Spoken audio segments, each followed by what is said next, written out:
What if the problem isn't that you care too much? What if somewhere along the way you learn that getting things wrong costs more than it seemed to cost everyone else?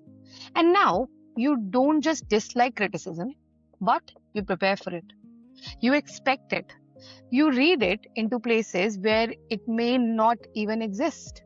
An email, a delayed reply, a change in tone, a sigh, and suddenly your body reacts before your mind has caught up. Your stomach drops, your chest tightens, you replay the last few days, weeks, or even months. What if I did miss something? What did I do? What's happened? And if this sounds familiar, I want to say something carefully here. So, this episode isn't about being dramatic or too sensitive. It's about something very human, the fear of losing belonging. So, welcome to the Thoughtful Doctor, where medicine meets humanity. The last episode, we talked about masking. Today, I want to talk about one possible reason people mask in the first place. Because what if becoming acceptable was never about perfection? What if it was protection? Humans care a lot about rejection. All of us do. But this isn't weakness at all. For most of human history, belonging mattered. Being accepted meant safety. And being excluded carried consequences. And neuroscience suggests that social pain and physical pain overlap more than we once thought. Our brains take social threat very seriously. Being ignored or judged or excluded matter a lot. But something I noticed both professionally and personally is that not everybody experiences social threat in the same way. Some people seem to be able to receive feedback and move on. And some people, even when they logically know everything is okay, feel it way too deeply. Now, that's not because they are fragile, but because the nervous system remembers. There is a term used in conversations around neurodevelopmental conditions for this experience: rejection sensitivity. And for some people, the phrase rejection sensitivity dysphoria is used to describe the intensity of emotional pain that come from feeling criticized, rejected, excluded, misunderstood, or feeling that they have disappointed someone. Now, it's important to say this clearly here that RSD is not a separate formal diagnosis, and not everybody experiences it. But the experience it describes can feel very, very real. That drop in the stomach, that spiral after the message, the feeling that one correction means you have failed as a person. The urge to explain yourself, or apologize when you shouldn't, or withdraw, or prove yourself immediately. And sometimes just naming an experience allows people to stop turning every difficult feeling into a character flaw. There's an idea that appears often in conversations around childhood and neurodevelopment, that some children receive far more correction than others. The exact numbers may vary depending on how they are measured, but the pattern, that matters. Some children spend much more time being redirected or corrected. They are told to try harder or sit properly. They are asked to stop interrupting more than other children, or pay attention, or just calm down or be less sensitive. And individually, none of those moments sound enormous, but repeated enough, something subtle can happen. The nervous system stops hearing that I made a mistake, and it might start interpreting as I am a mistake. So these stories don't just end in childhood.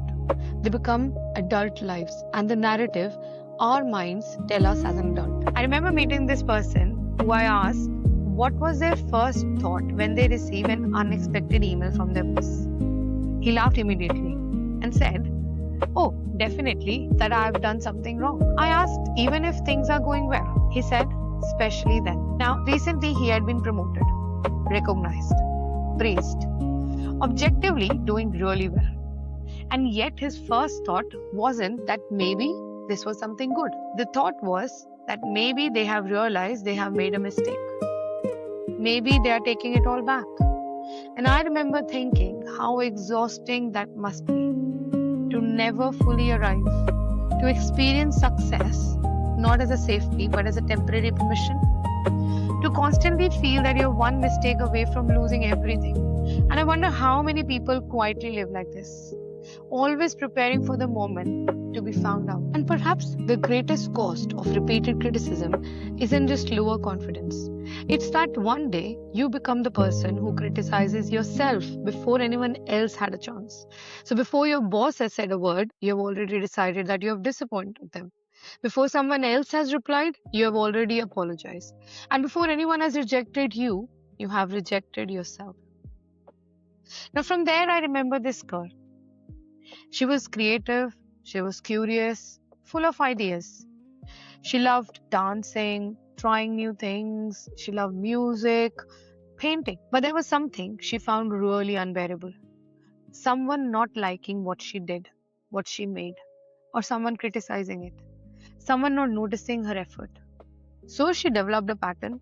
She became intensely interested in something, she worked hard on it, she cared deeply about it, until the moment she felt that she wasn't good enough.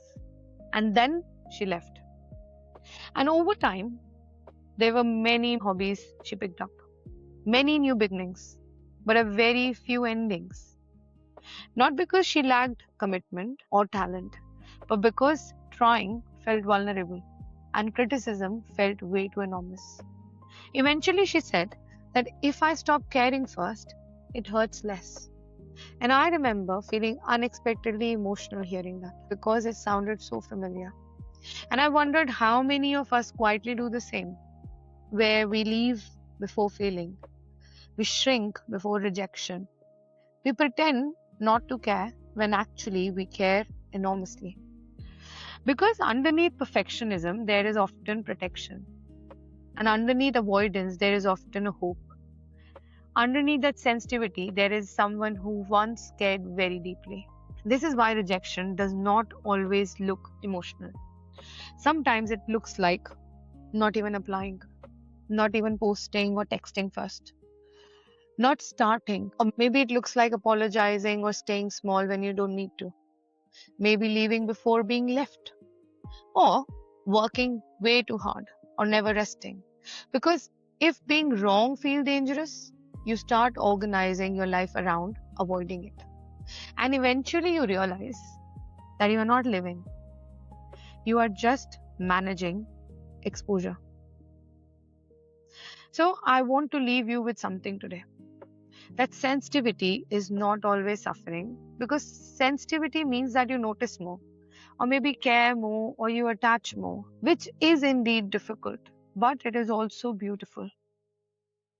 So before we finish today, this week's thoughtful doctor prescription. When you notice yourself thinking, they must be upset with me, or they probably think badly of me, or something like that, I've ruined it. Please try and pause and ask, what are the facts? What story is my nervous system adding? And one more thing, I know this is easier said than done, because when rejection hurts, it rarely feels like a theory. It feels very, very real. It feels immediate. It feels convincing, all consuming.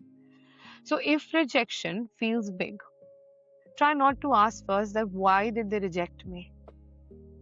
Just change the question and try asking what else could be true. Maybe they are busy. Maybe they are tired. Maybe they misunderstood. Maybe nothing happened at all. And if there really was disappointment, still does not automatically mean danger, because feedback is information, not identity. Someone struggling to understand you does not mean that you are hard to love. Someone being disappointed does not mean that you are disappointing. Or someone correcting you does not mean that you have failed as a person.